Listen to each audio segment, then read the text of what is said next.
Hi guys, welcome back another video. അപ്പോൾ ഇന്നത്തെ വീഡിയോയിൽ ഞാൻ വന്നിരിക്കുന്നത് Hamad international airport. I know that ഞാൻ ഇതിൻ്റെ വേറെ പാർട്ട് ഇടാൻ പറഞ്ഞായിരുന്നു. അപ്പോൾ ഇതാണിത് ഹമാദ് ഇൻ്റർനാഷണൽ എയർപോർട്ട്. കാണുമ്പോൾ ഒരു എയർപോർട്ട് പോലെ തോന്നുന്നില്ല, പക്ഷേ ഇതാണ് എയർപോർട്ട്. ആക്ച്വലി ഇവർ ഈ എയർപോർട്ട് ഡ്യൂട്ടി ഫ്രീ ഗാർഡൻ എന്ന് പറയുന്ന ഗാർഡൻ, അതിനകത്ത് ഇവർ എയർപോർട്ടിനകത്ത് കുറേ ചെടികളൊക്കെ ഈ മരങ്ങളൊക്കെ വെച്ച് വളർത്തിയത് ഒറിജിനൽ മരങ്ങളാണ്. അല്ല, ഇപ്പോൾ നിങ്ങൾ വീഡിയോയിൽ കാണുമ്പോൾ അപ്പുറത്തൊക്കെ കടയിരിക്കുന്നത് നിങ്ങൾക്ക് കാണാം.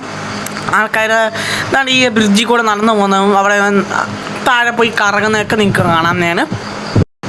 അപ്പോൾ ഇത് നമ്മുടെ ട്രിപ്പ് ടു ഇന്ത്യയിലെ ഒരു പാർട്ടാണ്. ആൻഡ് നിങ്ങളിപ്പോൾ കാണുന്ന പോലെ ഞങ്ങളും താഴെ പോയി ചെയ്യാൻ റിലാക്സ് ചെയ്തു. പിന്നെ ആക്ച്വലി ഇത് ഞാൻ ആദ്യം ഇടാമെന്ന് കരുതിയത്, പക്ഷെ പിന്നീട് ഞാൻ തിരുവനന്തപുരം എയർപോർട്ടിലെ വീഡിയോ ആണ് പിന്നെ ഇട്ടത്.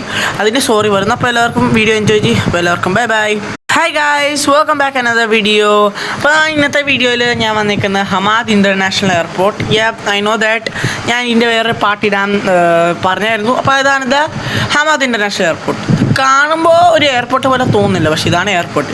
ആക്ച്വലി ഇവർ ഈ എയർപോർട്ട് ഡ്യൂട്ടി ഫ്രീ ഗാർഡൻ എന്ന് പറയുന്ന ഗാർഡൻ, അതിനകത്ത് ഇവർ എയർപോർട്ടിനകത്ത് കുറേ ചെടികളൊക്കെ ഈ മരങ്ങളൊക്കെ വെച്ച് വളർത്തിയത് ഒറിജിനൽ മരങ്ങളാണ്. അല്ല, ഇപ്പോൾ നിങ്ങൾ വീഡിയോയിൽ കാണുമ്പോൾ അപ്പുറത്തൊക്കെ കടയിരിക്കുന്നത് നിങ്ങൾക്ക് കാണാം. ആൾക്കാർ എന്താണ് ഈ ബ്രിഡ്ജിൽ കൂടെ നടന്നു പോകുന്നതും അവിടെ താഴെ പോയി കറങ്ങുന്നതൊക്കെ നിങ്ങൾക്ക് കാണാം ഞാൻ. അപ്പോൾ ഇത് നമ്മുടെ ട്രിപ്പ് ടു ഇന്ത്യയിലെ ഒരു പാർട്ടാണ്. ആൻഡ് നിങ്ങളിപ്പോൾ കാണുന്ന പോലെ ഞങ്ങളും താഴെ പോയി ചെയ്യാൻ റിലാക്സ് ചെയ്തു. പിന്നെ ആക്ച്വലി ഇത് ഞാൻ ആദ്യം ഇടാമെന്ന് കരുതിയത്, പക്ഷെ പിന്നീട് ഞാൻ തിരുവനന്തപുരം എയർപോർട്ടിലെ വീഡിയോ ആണ് പിന്നെ ഇട്ടത്.